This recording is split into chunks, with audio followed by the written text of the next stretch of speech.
Dikisahkan, sebuah simulasi game survival telah dirilis dan mengundang sejumlah pencinta game untuk turut mencoba proyek tersebut. Adalah The Call Up, sebuah game simulasi bergenre survival yang tidak hanya mengundang para gamers untuk mendapatkan pengalaman baru dalam bermain game saja, tetapi juga memberikan hadiah hingga $100.000 bagi pemain yang berhasil memenangkan game tersebut. Di sebuah gedung perkantoran, sejumlah gamers nampak telah bersiap untuk mencoba permainan The Call Up. Meski mereka memiliki latar belakang yang berbeda satu sama lain, namun semuanya memiliki hobi yang sama, yaitu bermain game. Di tempat itu juga, para gamers mulai diarahkan untuk mengganti pakaiannya dengan kostum yang telah disediakan, termasuk meregistrasi ulang nama asli dan nickname-nya masing-masing.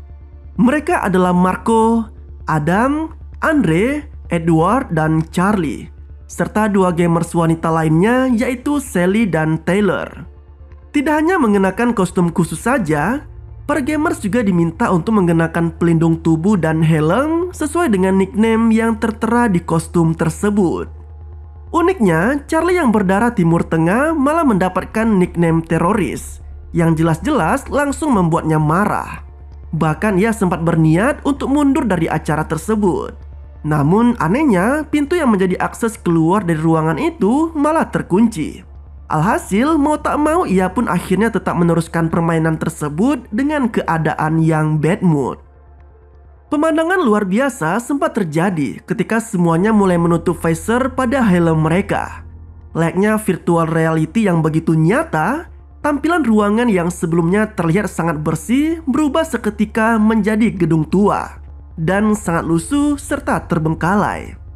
Tidak hanya memiliki tampilan layaknya pasukan khusus, tetapi mereka juga dibekali dengan senjata simulasi yang nantinya akan digunakan dalam permainan tersebut. Seorang NPC sebagai komandan mereka pun muncul dan mulai menjelaskan tentang aturan dan permainan The Call Up, di mana setiap kali tembakan yang mereka dapatkan akan langsung merusak pelindung di tubuh mereka. Dan tembakan berikutnya akan benar-benar membuat tubuh terasa seperti tertembak sungguhan. Tak berhenti sampai di situ, pemain yang tidak cepat-cepat menggunakan medipack maka dipastikan akan gugur dalam pertempuran itu. Komandan itu juga mengatakan bahwa tugas para pemain adalah untuk mengalahkan semua penjahat yang ada di gedung itu. Tentunya dengan tingkat kesulitan yang terus bertambah setiap levelnya. Dan pemain dengan skor tertinggilah yang akan menjadi pemenangnya. Permainan pun dimulai. Level 25 sebagai yang pertama jelas sama sekali tak merepotkan bagi mereka untuk melaluinya. Hanya saja tidak adanya pengalaman memegang senjata sungguhan, apalagi bertempur di medan perang, sempat membuat mereka sangat kaget. Namun tidak dengan Andre. Gamers yang juga berprofesi sebagai tentara itu jelas tak kesulitan sama sekali dalam menjalankan aksinya kali ini. Dengan mudah ia bisa menumbangkan satu NPC yang menjadi lawan mereka.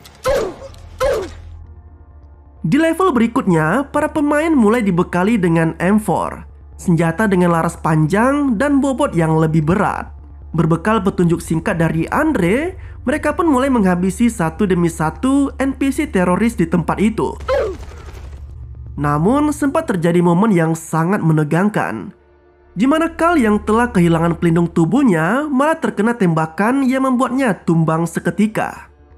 Anehnya, luka tembak yang didapat Carl dalam permainan tersebut ternyata bisa ia rasakan pada tubuhnya, yang jelas membuatnya sangat tersiksa di tempat itu.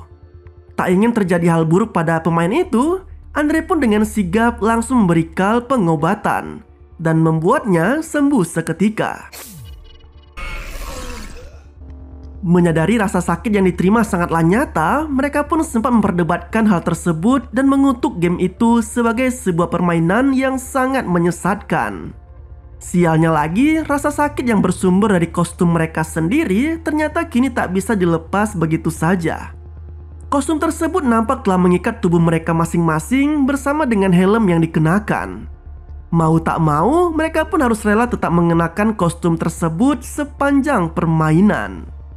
Dalam kondisi frustasi, Charlie yang sedari awal enggan untuk mengikuti permainan tersebut tiba-tiba terpikirkan sosok dalam selimut yang mungkin saja ada di antara para pemain di sana. Ia yang mencurigai Andre sebagai dalang di balik permainan itu langsung menuduhnya mentah-mentah. Hal itu juga nampaknya membuat tentara itu sangat-sangat kesal. Hingga akhirnya memutuskan untuk mencari jalan keluarnya sendiri di tempat itu. Di ruang lainnya, sejumlah NPC yang telah tumbang tadi ternyata kembali hidup dan mulai menjalankan tugasnya seperti semula. Dan naas bagi Andre, ia yang tak menyadari kedatangan NPC seketika langsung dibuat tumbang setelah mendapat tembakan di tubuhnya. Sialnya lagi, ia yang telah menggunakan jatah medipacknya untuk menyelamatkan Carl sebelumnya, sekarang hanya bisa mengerang kesakitan karena luka tembak di tubuhnya. Alhasil, tentara itu pun akhirnya mati secara mengenaskan. Di waktu yang sama, sekelompok pemain yang kembali melanjutkan levelnya jelas dibuat kewalahan. Bukan karena tingkat kesulitan yang lebih tinggi saja, tetapi minimnya pengalaman dan tidak adanya Andre di sana jelas membuat mereka semua kewalahan. Namun, keberuntungan nampaknya masih berpihak pada para pemain itu. Lemparan granat yang dilakukan Adam ternyata berhasil menumbangkan seluruh NPC teroris di tempat tersebut. Mendapati Andre yang benar-benar telah meninggoy, para pemain pun mulai dibuat ketakutan. Karena sekarang mereka akhirnya menyadari bahwa kematian yang terjadi dalam permainan akan benar-benar berdampak pada tubuh mereka di kehidupan nyata.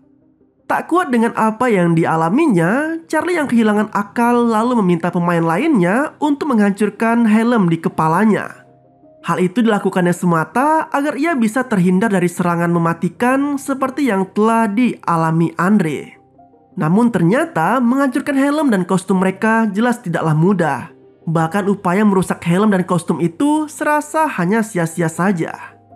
Sialnya lagi, NPC komandan yang mengetahui hal itu tiba-tiba muncul dan langsung menghajar Charlie sembari memperingatkan para pemain untuk tidak bertindak gegabah. Bahkan upaya Charlie yang sempat mencoba memecahkan kaca gedung malah berujung pada hukuman yang menyakitkan. Ia ditendang oleh sang komandan hingga terjatuh di tangga dan membuat kakinya menjadi patah. Dalam kondisi yang terguncang dan tak mungkin bagi Charlie untuk meneruskan level berikutnya, para pemain pun lalu bersepakat untuk menyembunyikan temannya itu dan meneruskan permainan sejauh yang mereka mampu. Satu demi satu level pun akhirnya dilalui oleh ketujuh pemain yang tersisa saat ini. Hingga akhirnya mereka mendapatkan pasokan senjata baru lagi untuk melanjutkan level tersebut. Namun sayangnya, keteledoran mereka pada senjata baru yang didapat itu malah membuat mereka luput dari kemunculan musuh. Alhasil, Marco pun tertembak di kakinya. Sementara Taylor yang ketakutan lalu berlari kabur dan bersembunyi di salah satu toilet. Secara tak terduga, Taylor yang hanya membekali dirinya dengan sebilah pisau malah kini kedatangan salah satu NPC teroris yang membuat suasana di sana begitu mencekam. Namun dalam ketakutan besarnya itu, wanita tersebut malah berhasil menaklukkan ketakutannya dengan menghunus pisaunya hingga menembus tubuh NPC itu. Di level berikutnya, sang komandan nampak tengah menghajar seorang teroris yang ditenggarai baru saja menanamkan bom di lantai dasar gedung tersebut. Ia juga memerintahkan para pemain untuk menginterogasi teroris itu agar segera memberitahu password dari bom tersebut. Namun bukannya menonaktifkan bom di gedung itu, password yang diberikan oleh NPC teroris ternyata adalah kata sandi untuk mengaktifkan bom tersebut. Alhasil mau tak mau, kini para pemain harus bergerak turun dan menonaktifkan sendiri bom itu. Dalam waktu 30 menit, ketujuh pemain itu mulai melancarkan aksinya. Namun kerusakan lift ternyata malah membuat para pemain itu terbagi menjadi dua kelompok. Sialnya, Marco yang kini berada bersama Adam malah mulai menunjukkan arogansinya. Ia memperalat pemain bertubuh gemuk itu untuk berada di depan, seolah menjadikannya tameng agar Marco sendiri tak perlu berhadapan langsung dengan NPC teroris. Sialnya lagi, Marco bahkan tega menodong Adam hanya untuk menuruti keinginannya. Dan malang bagi Adam, ia yang kehabisan peluru akhirnya terkena tembakan musuh yang langsung membuatnya matoi seketika. Tak berhenti sampai di situ, sikap arogan Marco juga kembali ia perlihatkan. Taylor yang saat itu tengah mengambil stok medipack terakhirnya malah dihadang oleh Marco, yang juga menginginkan medipack tersebut dan merampasnya. Perdebatan pun sempat terjadi di antara kedua pemain itu. Hingga akhirnya Marco yang tak ingin mengalah dengan tega melesarkan tembakannya yang membuat Taylor tewas seketika. Tak lama kemudian, datanglah Carl yang seketika dibuat hancur setelah mendapati Taylor yang telah meninggoy. Uniknya, Taylor yang saat itu berada di ujung hidupnya ternyata masih sempat menuliskan nama Atlas menggunakan darah dari tubuhnya. Seolah ia ingin menjelaskan bahwa kematiannya itu disebabkan oleh Atlas yang merupakan nickname dari Marco. Tak terima dengan hal itu, Carl lalu berusaha menyerang Marco menggunakan tabung apar yang ada di ruangan tersebut. Hal itu dilakukannya bukanlah untuk melukai Marco, melainkan agar pemain tersebut mendapat peringatan keras dari sang komandan karena dianggap berusaha merusak helmnya. Dan benar saja, tak lama kemudian datanglah komandan yang langsung menghajar dan mencekik Marco hingga tak berdaya.